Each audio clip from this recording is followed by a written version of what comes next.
So let's look at this question. In human adult females, oxytocin, fill in the blank छोड़ा है. Oxytocin के बारे में पूछ रहा है, क्या कर रहा है, ये जानने की कोशिश कर रहा है. आइए देखते हैं. Stimulates pituitary to secrete vasopressin. नहीं.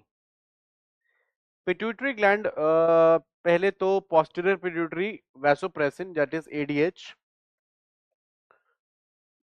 उसको रिलीज तो करता है, लेकिन उसको बनाने वाला कौन है? हाइपोथैलेमस. ठीक है ना. तो ऑक्सीटोसिन खुद पोस्टीरियर पिट्यूटरी से रिलीज होता है, तो एडीएच को रिलीज कराने में ऑक्सीटोसिन का कोई रोल नहीं है. ये एकदम गलत हो जाएगा. causes strong uterine contraction during parturition, बिल्कुल ठीक बात है. Oxytocin is also known as fetal ejecting hormone. भाई ऑक्सीटोसिन को मैं दो नाम देता हूं. मेनली मैं इसको, अगर आप बोल सकते हैं, इजेक्टिंग हार्मोन दो कॉन्टेक्स्ट में. एक हम बोलते हैं इसको फीटल इजेक्टिंग हार्मोन, जब फीटस डेवलप हो जाएगा तो उसे इजेक्ट कराने में हेल्प करेगा. और दूसरा मिल्क इजेक्टिंग हार्मोन. तो मिल्क को इजेक्ट कराने में, मिल्क को बाहर निकालने में फ्रॉम द मैमरी ग्लैंड्स, और फीटस को बाहर निकालने में फ्रॉम द यूट्रस, दोनों में ऑक्सीटोसिन काम करता है. दूसरा causes uterine contraction during parturition, ये बात एकदम ठीक है, तो हमारा आंसर बी हो जाएगा. लेकिन फिर भी डबल श्योर होने के लिए हम फर्दर ऑप्शंस देखेंगे. याद रखिएगा, कभी भी आपको अगर आंसर मिल भी जाए तो भी आप डबल श्योर होने के लिए बाकी ऑप्शंस भी देखिए, क्योंकि कभी कभार क्या होता है, हम आंसर ढूंढते हुए कुछ चीज ओवरलुक कर देते हैं, कोई चीज हमारी आंखों से बच जाती है. तो मान लो हम क्वेश्चन कर रहे हैं, एक पे आए, हमें लगा अच्छा एक ही आंसर हो गया, फर्स्ट सही है, फर्स्ट आंसर हो गया, हम आगे बढ़ गए. घर जाके देखा तो क्या क्या देखा कि जो थर्ड ऑप्शन है वो ज्यादा ठीक लग रहा था, और वो एक्चुअल में सही था, और वन में कुछ ऐसी गड़बड़ थी जो आपने नजरअंदाज कर दी थी, तो फिर पश्चाताप होता है.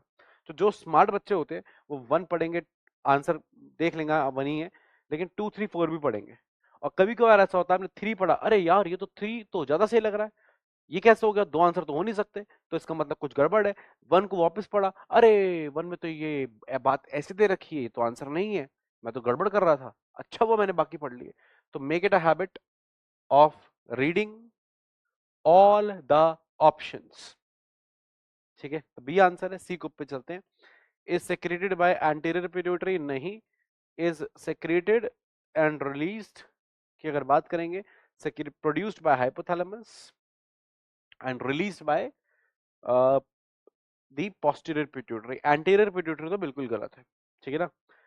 अगला, stimulates growth of mammary glands. Oxytocin mammary glands की ग्रोथ में कोई सिग्निफिकेंट रोल प्ले नहीं करता. ठीक है ना. मेमोरी ग्लैंड्स की ग्रोथ में जो रोल प्ले करते हैं हार्मोन्स, एक तो है एस्ट्रोजन, दूसरा है प्रोजेस्ट्रॉन, तीसरा है प्रोलैक्टिन, और चौथा है सोमैटोमेमोट्रोफिन. ठीक है ना.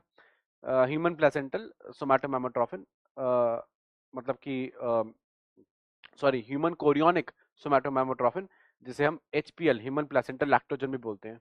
तो वो प्लेसेंटा से आता है. तो एक वो एचपीएल, या एक वो करता है एचपीएल, दूसरा करता है प्रोलैक्टिन, तीसरा करता है प्रोजेस्ट्रॉन, चौथा करता है एस्ट्रोजन. ये मेन क्या कहते हैं, हार्मोन्स हैं जो मेमोरी ग्लैंड्स के डेवलपमेंट में काम करते हैं. ऑक्सीटोसिन नहीं. ऑक्सीटोसिन का काम सिर्फ और सिर्फ मिल्क को रिलीज करवाना है मेमोरी ग्लैंड में से. मेमोरी ग्लैंड के डेवलपमेंट में ऑक्सीटोसिन का कोई रोल नहीं है. ठीक है ना. तो आंसर क्या हो जाएगा? बी हो जाएगा. कॉन्सेप्ट क्या लगाया हमने? Hormonal control of female reproduction.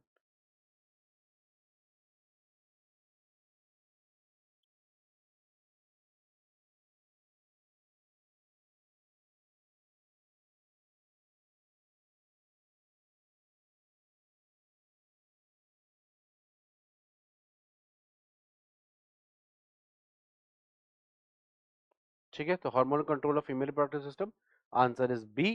And concept used is hormonal control of female reproductive system. तो ये हो गया सॉल्यूशन आपके इस क्वेश्चन का.